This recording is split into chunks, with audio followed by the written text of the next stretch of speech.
Tenga muy buenos días. En esta jornada vamos a trabajar lo que es la temática de los recursos educativos desde la escuela activa para el juego, apoyando el desarrollo evolutivo desde los 0 a los 6 años. El objetivo de esta jornada es conocer los recursos educativos desde la escuela activa para el juego, apoyando el desarrollo evolutivo desde 0 a 6 años.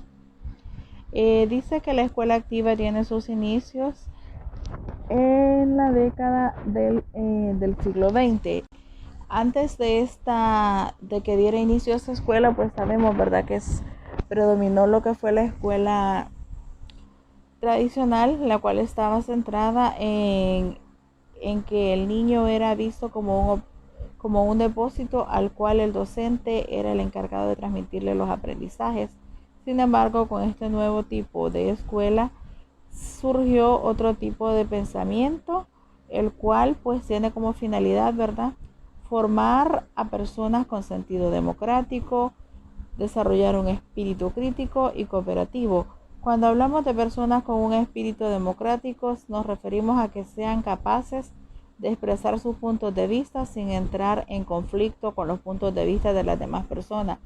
Hablamos en el sentido de que a los niños les vamos a enseñar que tanto ellos como los demás tienen derechos y que debemos respetar esos derechos.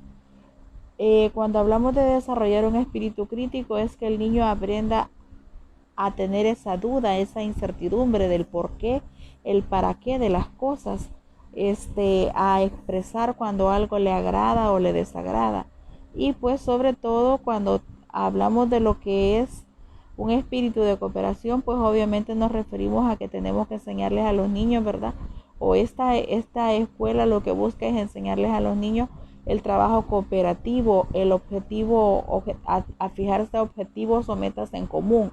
Entonces la finalidad de este tipo de escuela era muy diferente a la escuela tradicional, donde lo que se buscaba era transmitir aprendizajes al alumno y este era visto nada más como el receptor de los aprendizajes, pero el docente era quien los transmitía y el alumno no tenía la oportunidad ni de criticar, ni de pensar por sí mismo o de opinar.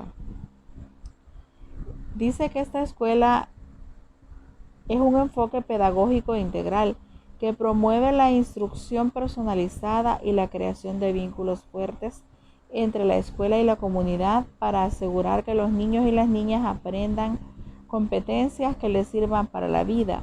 Surge del concepto del paidocentrismo de Rousseau.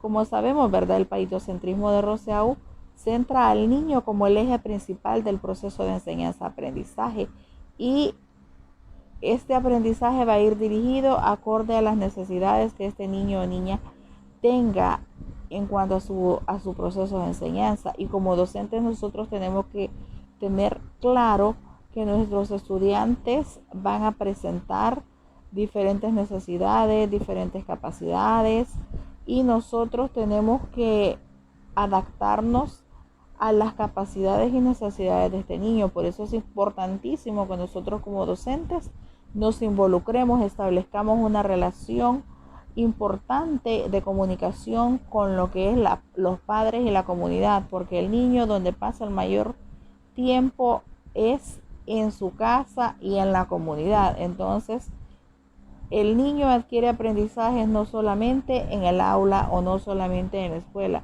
El niño es el centro de nuestro proceso de enseñanza-aprendizaje y por eso nosotros tenemos que buscar la manera de interrelacionarnos. Todos los ámbitos, el ámbito educativo, el ámbito familiar, el ámbito comunitario, debe estar íntimamente relacionado para así procurar transmitir aprendizajes significativos y que le sirvan a ese niño y a esa niña para lo que es el resto de su vida, y así nosotros vamos a estar contribuyendo a construir hombres productivos y hombres y mujeres de bien para nuestra sociedad. Dice que este tipo de escuela se trata de una teoría pedagógica que considera que lo importante no es aprender, sino aprender a aprender. Cuando hablamos de aprender a aprender se refiere a que nosotros, si bien es cierto, vamos a transmitir aprendizajes a nuestros niños y nuestras niñas dentro del salón de clase, Pero no es lo mismo que nosotros le enseñemos las tablas poniéndolo a contar 1 por 1, 1, 1 por 2, 2 y así hasta que el niño se las aprenda de memoria. Diferente es cuando nosotros venimos y le enseñamos a ese niño a contar o a multiplicar, a sumar, a restar, a lo que sea, haciendo uso de los diferentes recursos que hay en el ambiente. Si nosotros venimos y ponemos a los niños a contar con los juguetes que tenemos dentro del salón de clase, si le enseñamos a ese niño con un montón de frijolitos que si yo tengo un frijolito y le doy otro frijolito a otro niño, entonces tenemos 2 frijolitos, ahí ya el niño está aprendiendo a aprender. ¿Por qué? Porque no está adquiriendo un aprendizaje mecánico, sino que el niño está aprendiendo a poner en práctica ese conocimiento que le estoy transmitiendo, no solamente en el ámbito educativo, sino también lo está poniendo en práctica en su vida cotidiana. Entonces este tipo de educación, eso es lo que promueve, que el niño aprenda a aprender, es decir, que aprenda a poner en práctica los aprendizajes que ha adquirido y que no solamente los lleve a lo que es el ámbito educativo, sino también a los otros ámbitos de su vida, como son el ámbito familiar y el ámbito comunitario. Este tipo de metodología, el aprendizaje que promueve es el aprendizaje comprensivo, crítico y multidisciplinar. Cuando hablamos de comprensivo es que el niño entienda, comprenda, asimile, adquiera esos aprendizajes. Que el niño se vuelva crítico se refiere a que el niño diga el por qué, el para qué. Cuando usted viene y le dice al niño que las hojas son verdes, pero el niño sabe que también hay hojas de otro color. Entonces, el niño le va a preguntar a usted o se va a hacer esa pregunta en su mente: ¿por qué mi maestra dice que las hojas son verdes si hay hojas que son amarillas, hay hojas que son color café? Entonces, ese niño ya se está convirtiendo en un crítico de la realidad, en un crítico del contexto que lo rodea. Y cuando hablamos de multidisciplinar se refiere a que nosotros vamos a hacer uso de las diferentes disciplinas que existen para transmitir esos aprendizajes. Por ejemplo, si nosotros vamos a trabajar motricidad fina, vamos a hacer uso de estrategias que están relacionadas con la didáctica. Pero si nosotros vamos a trabajar motricidad gruesa, entonces ¿qué disciplina iremos a utilizar? ¿Verdad que vamos a utilizar la disciplina o el área de la educación física? Entonces nosotros tenemos que hacer uso no solamente de una disciplina o de una corriente o área educativa o pedagógica, sino que vamos a ser multidisciplinarios. Por eso nuestro quehacer profesional no debe estar solamente limitado a una área o disciplina. Debemos ser multidisciplinarios porque vamos a hacer uso de las diferentes áreas y disciplinas que existen con el objetivo de transmitir aprendizajes significativos a nuestras niñas y niños dentro del salón de clase. El tipo de enseñanza que este tipo de escuela promueve es que el alumno debe respetarse sus necesidades. Debemos de plantear el proceso de enseñanza y aprendizaje a partir de los intereses de este niño.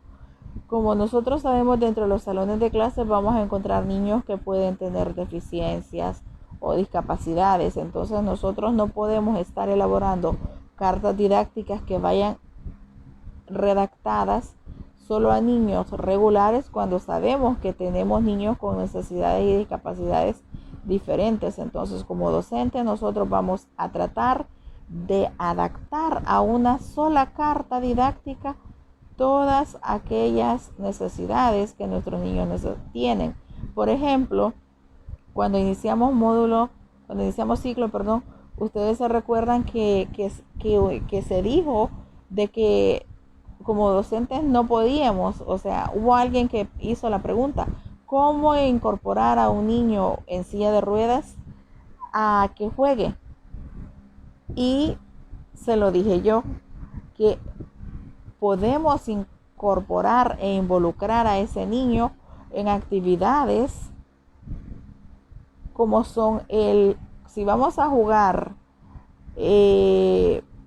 fútbol, que era la pregunta que hacía, ¿cómo yo voy a hacer que ese niño juegue fútbol? Simple y sencillamente voy a adaptar mi carta didáctica y voy a hacer que los niños no utilicen sus piernas. Y dijimos en esa ocasión que íbamos a utilizar, que les íbamos a dar escobas o palos para que ellos jugaran. Entonces, ¿qué hicimos ahí?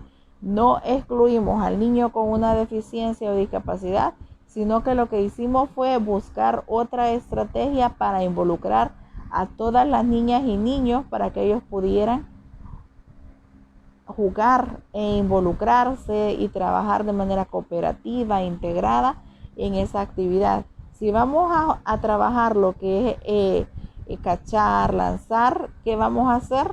Un niño en silla de ruedas con necesidades o discapacidades también puede cachar, puede lanzar. Entonces solamente es que nosotros docentes vamos a adaptar nuestras estrategias, nuestras planificaciones didácticas a las necesidades que tienen los niños y niñas de nuestros salones de clase, y vamos a respetar sus diferencias.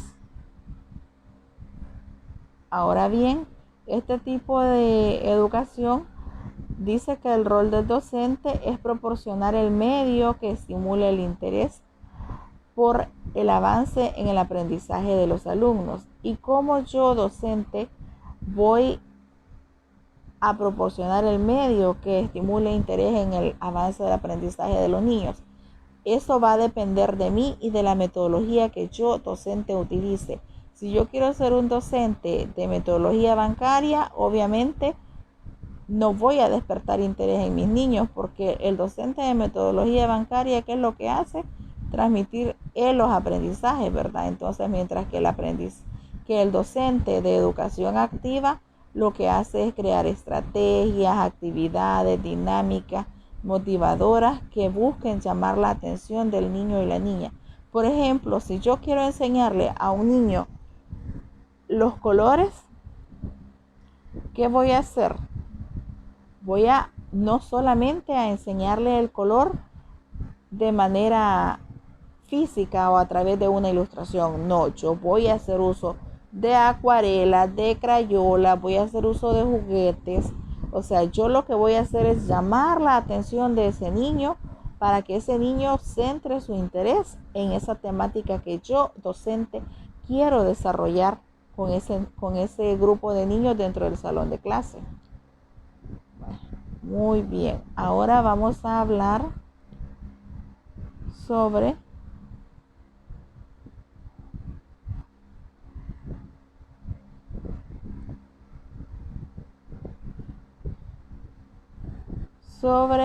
la relación del maestro con el alumno, y dice que la relación del maestro y alumno es acompañante y participativo, constructor de conocimientos. Es decir, yo, docente, acompaño al alumno para que adquiera sus aprendizajes, pero yo, docente, no obligo al alumno a que haga las cosas. No, yo, docente, motivo, acompaño ese proceso de enseñanza y aprendizaje de mis niños y niñas. Yo les ayudo a construir sus conocimientos. ¿De qué manera? Si yo quiero enseñarles a esos niños las figuras geométricas, ¿de qué manera les voy a acompañar yo al niño a que adquiera lo que es el conocimiento de las figuras geométricas? Puedo preguntarles qué forma tienen las pelotas, puedo ponerlos aquí dentro del salón de clases, ese niño busque todas las cosas que tengan forma de círculo.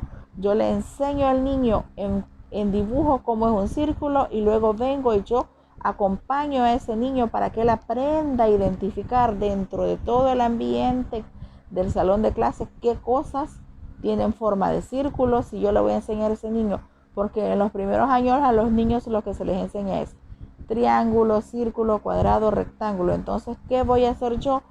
Voy a hacer que ese niño, voy a acompañar a ese niño. En primera le voy a enseñar todas y cada una de esas figuras geométricas, pero después yo voy a pasar a ser acompañante de ese niño y a hacer que ese niño venga y de manera activa y participativa busque dentro de su entorno, dentro del salón de clases, todos aquellos objetos que sean de las diferentes formas de las figuras geométricas que yo le he enseñado. Entonces, ¿qué estamos haciendo ahí? El niño va a construir su aprendizaje cuando venga y aprenda a identificar que la puerta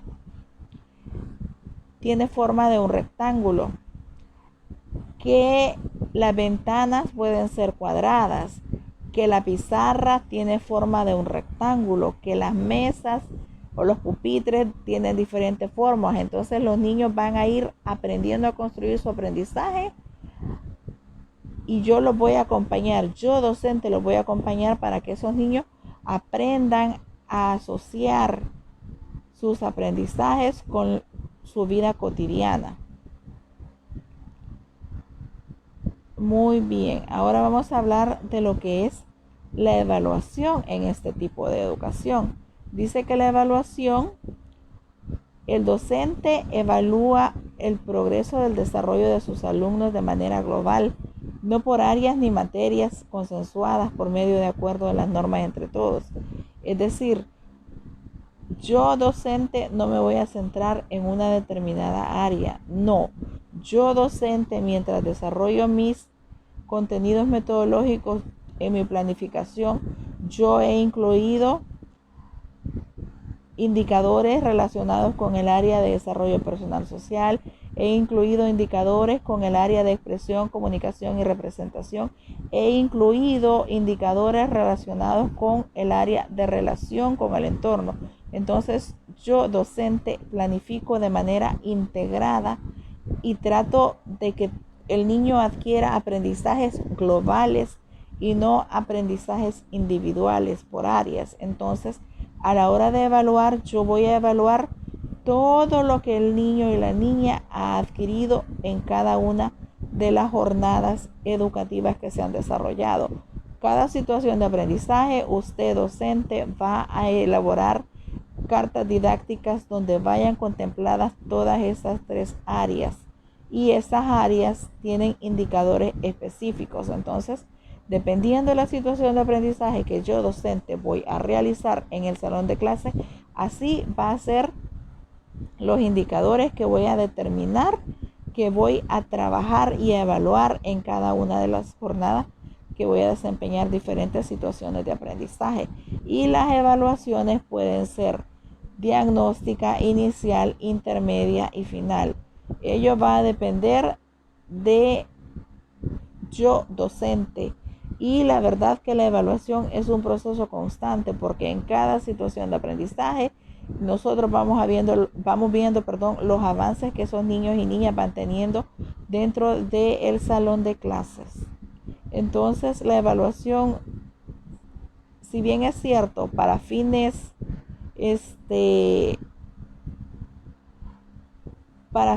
didácticos o digámoslo para fines de protocolo, debe hacerse de inicial, intermedia y final. Sin embargo, nosotros los docentes estamos evaluando constantemente los procesos de aprendizaje adquiridos por nuestras niñas y nuestros niños, puesto que nuestros niños, dependiendo cada situación de aprendizaje que vamos desarrollando, van adquiriendo nuevos o fortaleciendo aquellos indicadores que todavía no habían alcanzado, porque ese es el objetivo de la situación de aprendizaje, que los niños alcancen todos sus indicadores del desarrollo, dependiendo la situación de aprendizaje que nosotros estemos desarrollando, así van a ser los indicadores que ese niño o niña va a alcanzar. Muy bien, ahora vamos a hablar del espacio.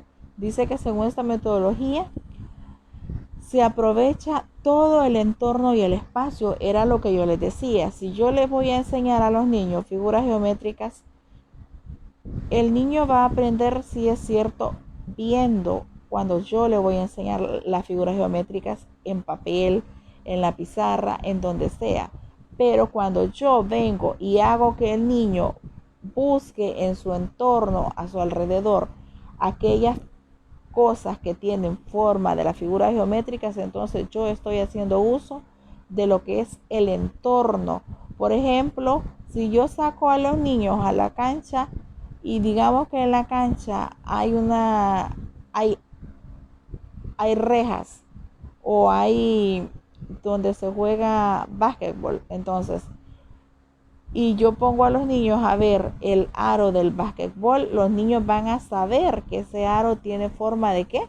De un círculo. ¿Por qué? Porque yo docente ya le enseñé a ese niño dentro del salón de clases cómo es un círculo. Si yo saco al niño al patio y lo pongo a jugar con una pelota, ese niño va a saber que esa pelota tiene forma de un círculo. Si yo saco al niño fuera del salón de clases y le digo que vea la ventana, ese niño, dependiendo del tipo de ventana, ¿verdad? Entonces, si la ventana es cuadrada, el niño va a saber identificar que la ventana es cuadrada. Si yo le digo al niño que me diga la forma que tiene la puerta, el niño va a saber que esa puerta es rectangular.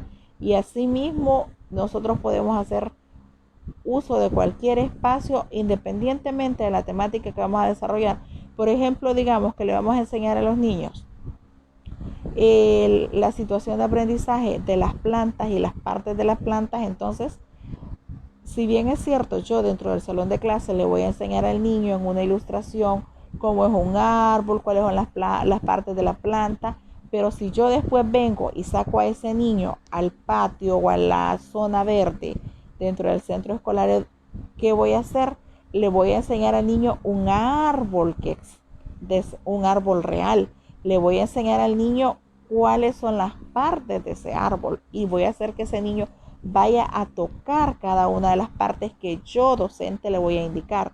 Le voy a decir al niño que vaya y me enseñe cuáles son las hojas del árbol, que vaya y toque el tronco, que me señale cuáles son las flores, que me señale cuáles son los frutos. Y ahí yo, docente, ya estoy enseñando una temática, haciendo uso de diferentes espacios en el entorno educativo. ¿Qué tipo de disciplina utiliza? Dice que el tipo de disciplina utilizada en esta escuela es la disciplina consensuada por medio de acuerdo o de normas entre todos. Es decir, que no soy yo, docente, la que voy a poner las normas o reglas. Si ustedes recuerdan, al inicio de ciclo, nosotros establecimos ciertas normas. Yo no llegué diciéndoles, no quiero que hablen por teléfono, tienen prohibido sacar el teléfono. Yo no llegué diciéndoles, no me van a botar basura o no van a hacer esto, no van a hacer aquello. No, entre todos a inicio de ciclo acordamos poner los teléfonos en vibrador, pusimos otra norma que consistía en depositar la basura en su lugar. Pusimos otra norma que estaba relacionada a no dejar nada desordenado el salón de clases, o sea, a dejar todo ordenado. Entonces, cada una de las normas que nosotros establecimos a inicio de ciclo no fueron obligatorias y no fueron impuestas por mi persona, sino que se hicieron de manera consensuada. Asimismo, cuando nosotros, por ejemplo, vamos a desarrollar una actividad lúdica con los niños, vamos a desarrollar una competencia, no voy a llegar yo diciéndoles, no van a empujar a los niños, no van a correr, no van a hacer aquí, no van a hacer allá. No, nosotros entre todos venimos y les decimos a los niños qué reglas vamos a cumplir. Y los niños, por ejemplo, se les pregunta, vaya, muy bien, vamos a jugar landa o vamos a jugar escondelero. Entonces, los niños son quienes van a establecer de manera consensuada con mi persona docente que no tengo que empujar a los otros niños, que no tengo que enojarme porque me encuentran o no tengo que enojarme porque me lanzan. Entonces, todas esas normas, dependiendo de los tipos de actividades que vamos a establecer, se deben hacer de manera consensuada y según esta metodología, pues esto es lo ideal, ¿verdad? Entonces, en realidad todos los docentes ponemos en práctica este tipo de metodología, este tipo de escuela y la vamos adaptando a nuestro quehacer profesional. Dice que una escuela activa se caracteriza porque los maestros son acompañantes de los niños en su proceso de aprendizaje, respetando sus ritmos e intereses. Si nosotros docentes respetamos, establecemos normas con los niños y las niñas y hacemos que esos niños respeten las normas, también nosotros docentes tenemos que respetar esas normas, porque si nosotros docentes no mostramos respeto por nuestros estudiantes, no somos un espejo o un reflejo de lo que les estamos proponiendo a los niños que hagan, entonces los niños van a entender que si yo docente no cumplo lo acordado con ellos, entonces ¿por qué ellos van a estar en la obligación de cumplirlo? Recordemos siempre que nosotros somos los acompañantes y los ejemplos o modelos que esos niños tienen para su proceso de enseñanza-aprendizaje. Dice que una educación activa va a propiciar en cada niño el desarrollo de sus capacidades personales al máximo para integrarse a la sociedad y aportar lo valioso de su individualidad para transformarla. En este concepto están comprendidos dos aspectos: el de la información o instrucción académica y el de la formación de hábitos y actitudes con base a una escala de valores. Es decir, yo docente voy a transmitir aprendizajes significativos a mis niños y niñas y voy a hacer que esos niños integren esos valores, esas actitudes, esas características a su vida cotidiana. Y en la manera en que yo transmita aprendizajes significativos a esos niños y niñas, voy a hacer que esos niños se conviertan en entes productivos para nuestra sociedad y que en el futuro sean personas valiosas. A diferencia si soy yo la maestra que llega al salón de clases y empieza a imponer cómo se van a desarrollar las cosas. Entonces, si bien es cierto, a veces todos los docentes, quieras o no, hemos sido formados en un tipo de educación bancaria, entonces hay momentos en los que quiera sea o no, nosotros vamos a tener actitudes de la escuela tradicional. Sin embargo, estamos moldeándonos poco a poco, estamos tratando de traer esta escuela activa y nosotros formar parte y convertirnos en docentes de la escuela activa. Entonces, cuando nosotros nos convertimos en docentes de la escuela activa, contribuimos para que esos niños desarrollen todas sus capacidades al máximo, sean personas con hábitos, con valores y actitudes, los cuales les van a servir en su vida cotidiana y los van a poner en práctica cuando sean, no solamente en su etapa de la parvularia, sino el resto de la vida, porque han sido aprendizajes significativos.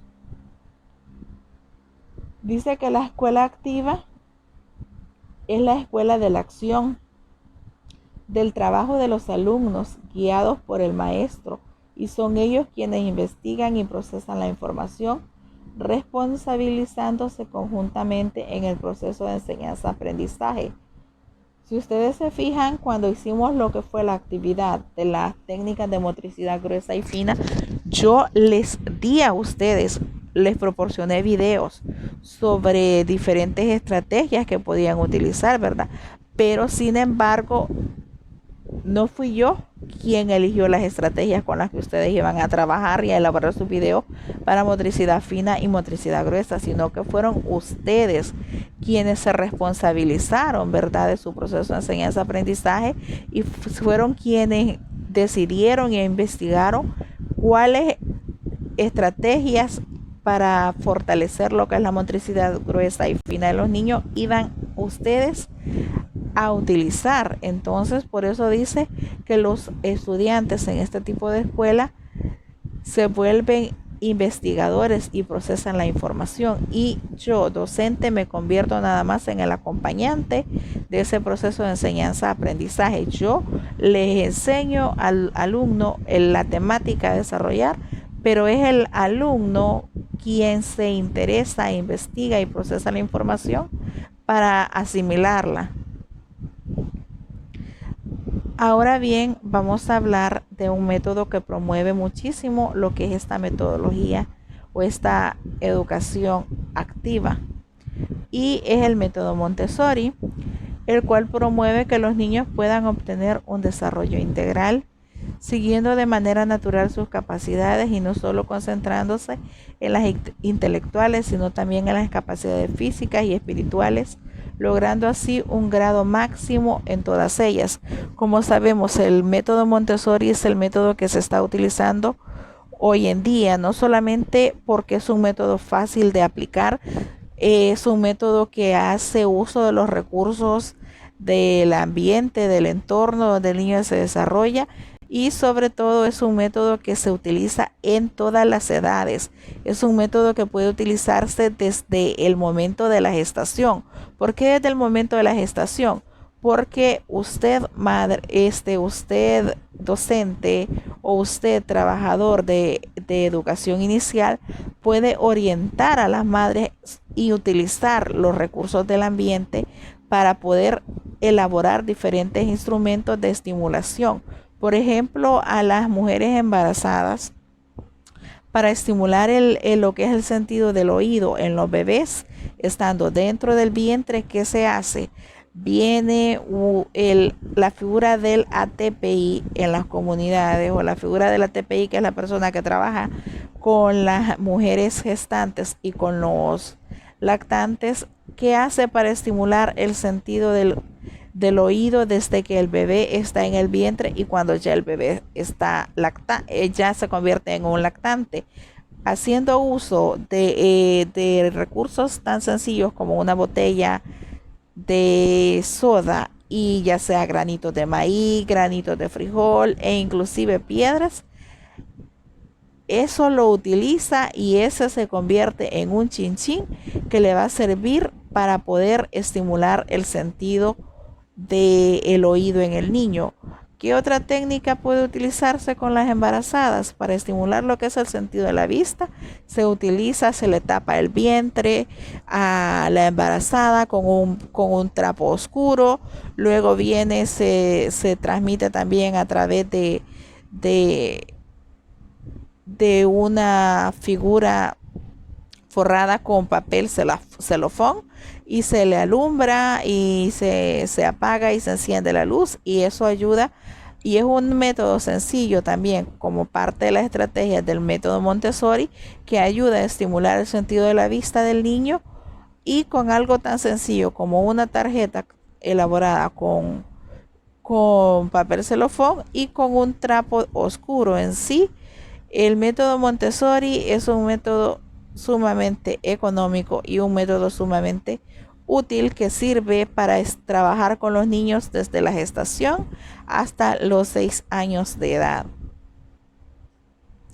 Si podemos observar en esta figura, un niño de 1 a 2 años, él solo está aprendiendo ya a realizar actividades lúdicas que le enseñan o lo preparan para oficios como sería cocinar.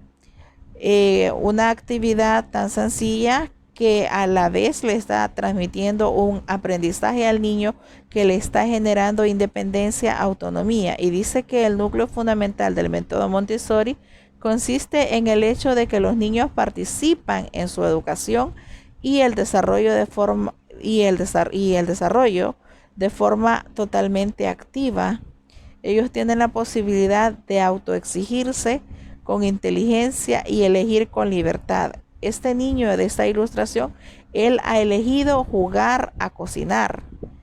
¿Y qué está aprendiendo este niño? Está aprendiendo autonomía, está aprendiendo a cocinar, y sobre todo está, quiera o no, de manera indirecta, aprendiendo la igualdad y equidad de género, porque está aprendiendo ese niño con algo tan sencillo como ese juego de cocinar, que cocinar no es solo de mujeres, sino que también es de hombres, porque todos tenemos la necesidad de alimentarnos. Entonces, mientras que nosotros le proporcionemos a las niñas y los niños las herramientas y estrategias, el niño va a adquirir conocimientos que le van a ser de utilidad el resto de su vida. Entonces, utilizar el método Montessori es una estrategia que es bastante aplicada hoy en día por muchos docentes, y sobre todo es muy acertada. Dice que los maestros en este método imparten las lecciones de forma grupal o individual, adecuándose a los intereses de los niños, intentando así abarcar varios temas.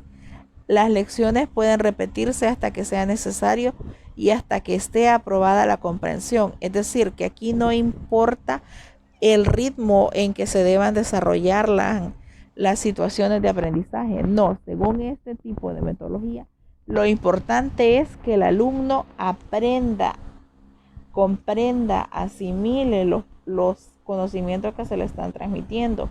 Estos conocimientos pueden ser transmitidos tanto de manera grupal como individual. La elección de que sea individual o grupal va a depender de nosotros docentes, puesto que vamos a adaptar este tipo de metodología acorde a las necesidades que estos niños y niñas tengan. Por ejemplo, si yo tengo niños que no han desarrollado bien lo que es su motricidad gruesa, entonces, ¿qué voy a hacer? Voy a desarrollar actividades, competencias que me permitan a mí ayudar a esos niños y niñas a que ellos trabajen de manera grupal a través de competencias, formando equipos, y a la vez trabajen lo que es el desarrollar su motricidad gruesa. Pero con este tipo de actividades grupales también estoy yo generando lo que es el trabajo cooperativo, el trabajo en equipo, el buscar un fin u un objetivo en común. Entonces, todas estas tipos de herramientas que se utilizan en este método van dirigidas a generar la autonomía, la independencia, a ayudar al niño a que aprenda por sí solo, pero siempre nosotros docentes somos partícipes, no directos. Somos partícipes indirectos de la adquisición de esos aprendizajes para los niños y las niñas con los que nosotros vamos a trabajar dentro de nuestros salones de clase. Dice que a través de la repetición los niños son capaces de aprender mientras que los observan. Es decir, yo docente me convierto en un observador de la manera en cómo el niño adquiere sus aprendizajes. Por ejemplo, nosotros sabemos que dentro de los salones de clase se montan diferentes rincones. Entonces, cuando el niño juega, por ejemplo, en el rincón de arte, no soy yo docente que le digo al niño que va a jugar o de qué se va a disfrazar. No, el niño, él escoge qué personaje va a representar o de qué va a jugar, si va a ser un doctor, si va a ser una enfermera, si va a ser un policía, dependiendo los recursos que yo le ponga en ese salón, en ese espacio de dramatización. El niño así va a adquirir o asumir un papel, un personaje. Y yo docente, ¿qué es lo que voy a hacer? Voy a observar a ese niño. Nuestra función como docentes es ayudar a los niños explicándole, ¿verdad? Las diferentes cuestiones, a través de distintos materiales. Y sí voy a intervenir en las actividades de los niños, pero en los casos que sea necesario. Si yo docente voy a utilizar este método, debo tener presente que yo no soy el protagonista del proceso de enseñanza-aprendizaje del niño, sino que soy un observador y un apoyo para ese niño. Y obvio que existen reglas y límites, ¿verdad? Que no se pueden sobrepasar y deben explicarse a los niños y las niñas de manera clara y sencilla para que puedan ser asimiladas por ellos esas normas, reglas o límites que yo voy a establecer. Dice que cada parte del equipo, los ejercicios, los métodos desarrollados deben estar basados en observaciones a los niños mientras estos los realizan, y deben ser realizadas de forma natural, por sí solos. Es decir, yo docente le voy a proporcionar al niño todos los recursos necesarios, pero no soy yo quien le va a decir al niño a qué área, a qué rincón va a ir él a jugar. No, yo docente le proporciono las herramientas, los recursos al niño, pero dejo que él sea quien decide a dónde quiere jugar. Si él quiere jugar en el rincón de drama, de arte, de matemáticas, en fin, los niños son quienes van a ser los creadores de su propio aprendizaje. Y también es muy frecuente hacer clases con niños de diferentes edades, así que los niños más grandes pueden ayudar a los más pequeños, los cuales se retroalimentan con conceptos que quizás hayan olvidado. Entonces, este método nos da a nosotros los docentes la oportunidad de incorporar y a elaborar estrategias o cartas didácticas que sean integradas para nuestros niños y nuestras niñas, porque hay actividades que sí pueden desarrollarse de manera integrada, y cuando nosotros docentes trabajamos actividades integradas, ayudamos a fortalecer aquellas áreas de los niños que son más grandes, y a la vez trabajamos en las deficiencias que los niños más pequeños puedan estar presentando en sus indicadores del desarrollo que aún todavía no han alcanzado. Entonces es importante que nosotros docentes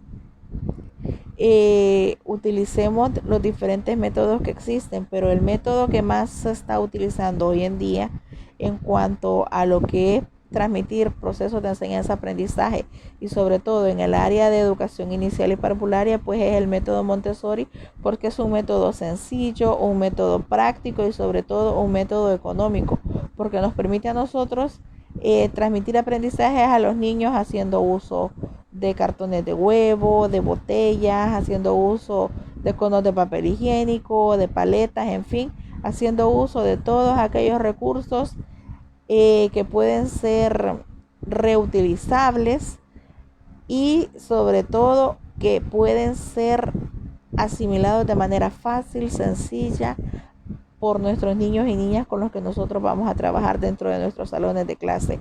Entonces podemos concluir de que este tipo de educación activa es un modelo que ha venido a centrar o a convertir al niño en el centro de aprendizaje, y nuestra función nada más se limita a ser acompañantes, a proporcionar las herramientas con que el niño va a adquirir esos aprendizajes significativos, pero también debemos como docentes saber transmitir a nuestros niños y niñas que hay ciertos límites y pues enseñarles, ¿verdad?, a respetar esos límites. Entonces, nuestro quehacer profesional siempre debe estar dirigido y centrado en esos niños y niñas con los que nosotros vamos a trabajar, y sobre todo en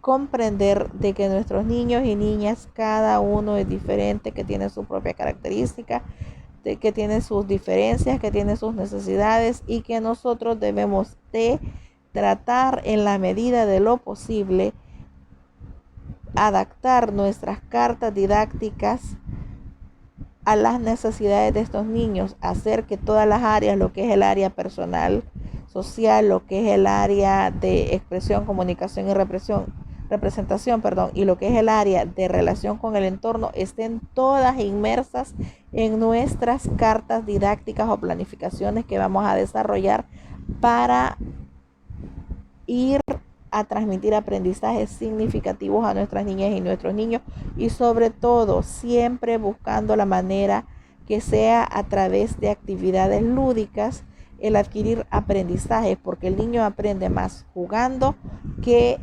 teniéndolo frente a un montón de dibujos, teniendo a ese niño saturado de actividades teóricas y no prácticas. Entonces, en la medida en que nosotros nos adaptemos a este nuevo tipo de escuela y tratemos de utilizar aquellos métodos, aquella disciplina que nos permitan a nosotros llegar a generar un impacto en esas niñas y niños, nos vamos a convertir nosotros en excelentes docentes, y sobre todo vamos a transformar la realidad de nuestro sistema educativo. Y es así como concluimos con lo que es este tema. Si hay alguna duda, pues pueden plantear la verdad en lo que es el apartado de los comentarios, y pues trataré de solventar cualquier duda que pueda existir por parte de ustedes. Gracias.